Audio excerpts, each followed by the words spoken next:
आज की इस वीडियो में आप लोग को मिस्र से लेके इजिप्ट टू कैनान ट्रेवल कराता हूँ।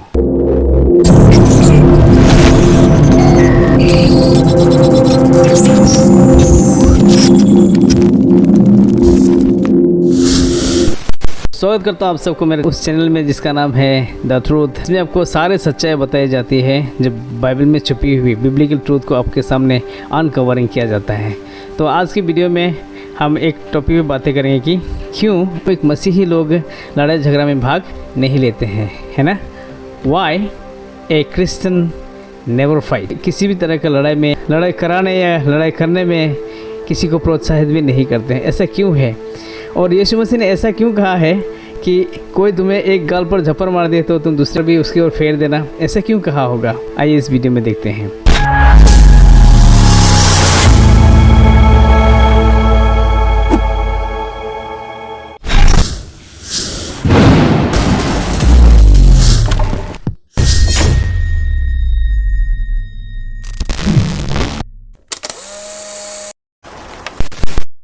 आमतौर पर होता क्या है कि अगर किसी ने हमें कुछ बुराई किया तो हम जब तक उसके साथ सेम बुराई ना करें तब तक हमें संतुष्ट नहीं होती है। लेकिन यीशु मसीह कुछ और कहता है। यीशु मसीह कहता है कि परंतु मैं तुमसे कहता हूँ कि बुराई का सामना ना करो, परंतु यदि तुम्हारे दाहिने गाल पे कोई थप्पड़ मारे तो दूसरी गाल भी उसकी ओर फेर दो। तो प्रभु यीशु मसीह इसलिए ऐसा कहता है क्योंकि यीशु मसीह शांति का राजकुमार है और शांति में लड़ाई झगड़ा नहीं होती है। आइए हम लोग इस वर्ष को देखते हैं।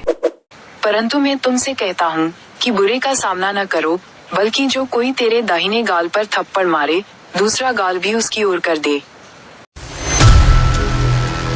पहला कारण ये है कि मार्ग, सत्य और जीवन यीशु ही है। इसीलिए मान लीजिए हम आपके पास में प्रचार करने गए हैं और आप हमें मान लो थप्पड़ मार दिया तो उससे हमारा जान नहीं जाएगी।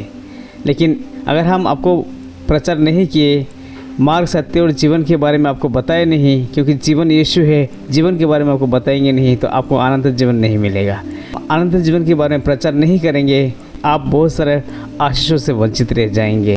क्योंकि यीशु ने कहा मार्ग, सत्य और जीवन मैं ही हूँ, बिना मेरे द्वारा पिता के पास कोई नहीं पहुँच सकता। मतलब स्वर्ग राज्य में यीशु मसीह बिना कोई नहीं जा सकता। आइए हम इस वर्ष को देखते हैं।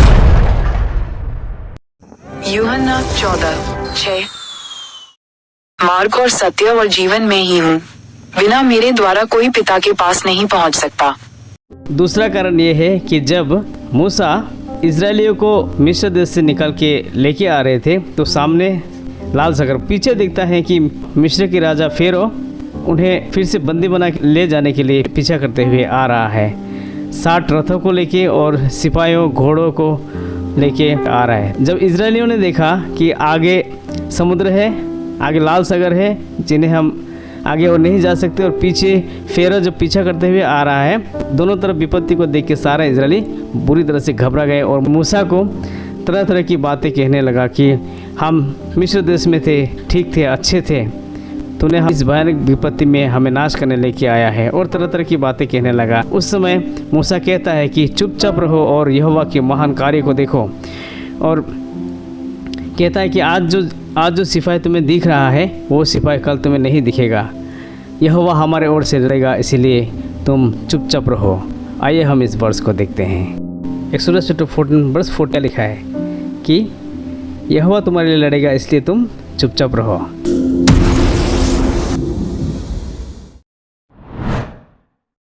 यहोवा तुम्हारे लिए लड़ेगा, तुम केवल चुपचाप रहो।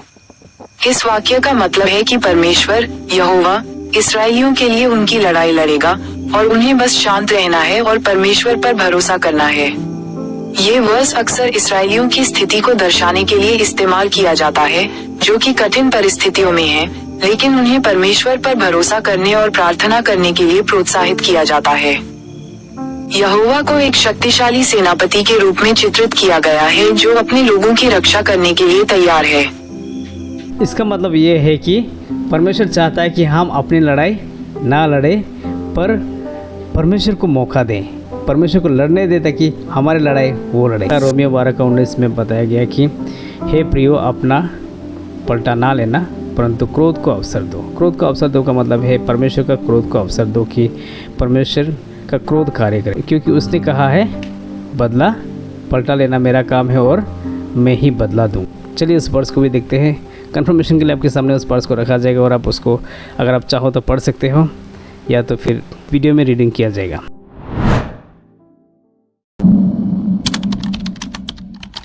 हे प्रियो, अपना पलटा ना लेना परंतु क्रोध को अवसर दो, क्योंकि लिखा है कि पलटा लेना मेरा काम है, प्रभु कहता है मैं ही बदला दूंगा। आज की इस वीडियो में आप लोग को मिस्र से लेके इजिप्ट टू कैनान ट्रेवल कराता हूँ। हालांकि बातें बहुत ज़्यादा हैं, लेकिन हम उस मुद्दे को उठाएंगे जो परमेश्वर ने हमारे लिए हमारे फेवर में रखा है, ठीक है। क्योंकि इस वीडियो में आप देखेंगे कि परमेश्वर हमारे लिए कितने बार लड़ाई किया और अंजाम भी उसी ने दिलाया कि लास्ट में जोशुआ कनान देश को पूरी तरह से प्राप्त करता है और इजरायली को अपने अपने जगह पे स्थापित कर देता है।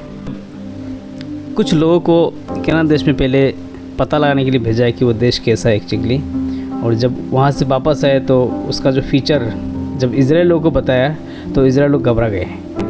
क्या हुआ कि उन लोग डर गए कि अभी क्या होगा। उनकी तो शराफना, उनकी जो वाल है, बाउंड्री वाल है, काफ़ी ऊंचे ऊंचे हैं, हम उसके अंदर कैसे जाएंगे।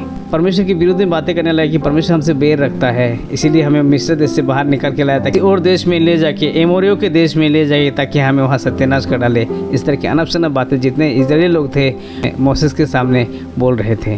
तो उस समय क्या होता है हम लोग देखते हैं ड्यूटरॉनमी चैप्टर 1:30 व्यवस्थित विवरण का 1:30 में हम लोग देखते हैं।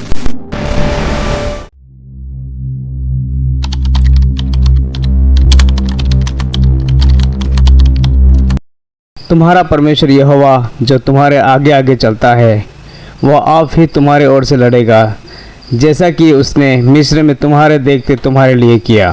तो आपने देख लिया है कि हमारा परमेश्वर हमारा आगे आगे चलेगा, जाके हमारे लिए वो लड़ेगा जैसे हमने मिस्र में देख लिया है। उन्होंने समुद्र को 2 भाग में बांटा और उसके बाद फिर इजरायलियों को समुद्र के बीच में से निकल लाया, ना ही फेरो के अटैक में आने दिया और ना ही समुद्र के पानी में डूबने दिया, लेकिन सही सलामत वहाँ से निकल के अपने प्रोमिस लैंड की तरफ लेके जा रहा है। हमारा परमेश्वर कोई भी काम आधा अधूरा नहीं छोड़ता है, प्रोमिस किया तो पूरा भी करता है। ड्यूटरॉनमी चैप्टर 3:22 में देखते हैं कि परमेश्वर ने जिस प्रोमिस लैंड में उन लोग को पहुँचाएगा उन प्रोमिस लैंड में उन लोग को अधिकार देगा।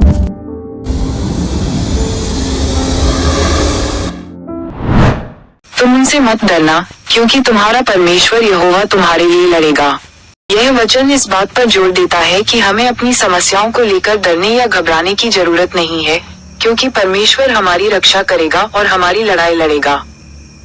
जो इजरायली लोग हैं वो जीतते जा रहा है, जीतते हुए आगे बढ़ते जा रहा है, इन्वेट करते जा रहा है और उस जगह को, क्योंकि परमेश्वर यहोवा ने इजरायली को अधिकार दिया है, तो उस जगह को अपनाते जा रहा है और अपनाते अपनाते सारे इजरायली को अलग अलग भाग करके सबको यहोशू यानी कि जोशुआ उसको सेटल कर रहा है। आइए हम आगे देखते हैं। जोशुआ चैप्टर 10:42 में देखते हैं।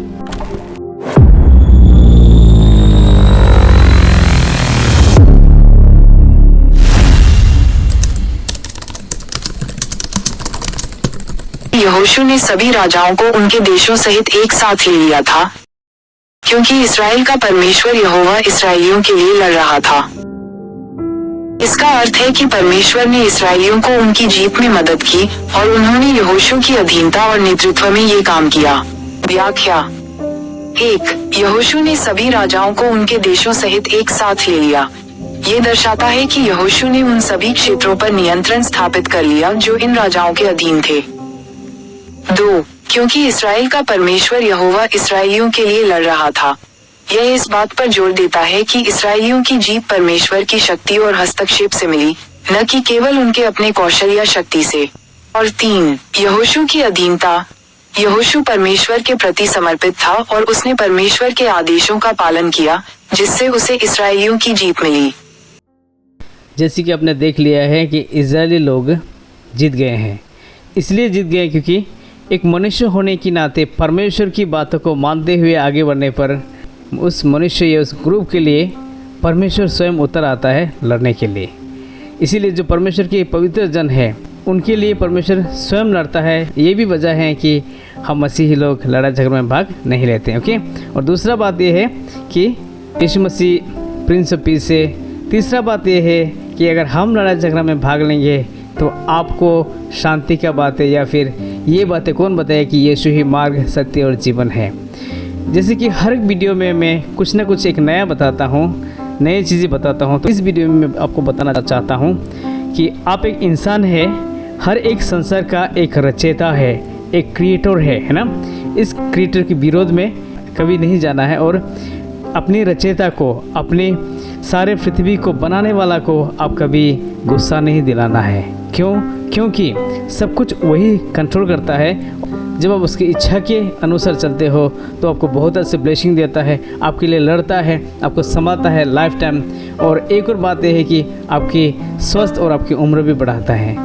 तो आप जान गए होंगे कि दो रीज़न क्या है। कि एक है कि हम आपको सच्चाई को बताते हैं, इसीलिए हम लड़ाई झगड़ा नहीं करते। यीशु मसीह शांति का राजकुमार है, इसीलिए हम लड़ाई नहीं कर सकते और किसी को लड़ने के लिए प्रोत्साहित भी नहीं कर सकते हैं। और दूसरी बात यह है कि परमेश्वर जब हमारे लिए लड़ते हैं हमें लड़ने की ज़रूरत ही नहीं पड़ती है।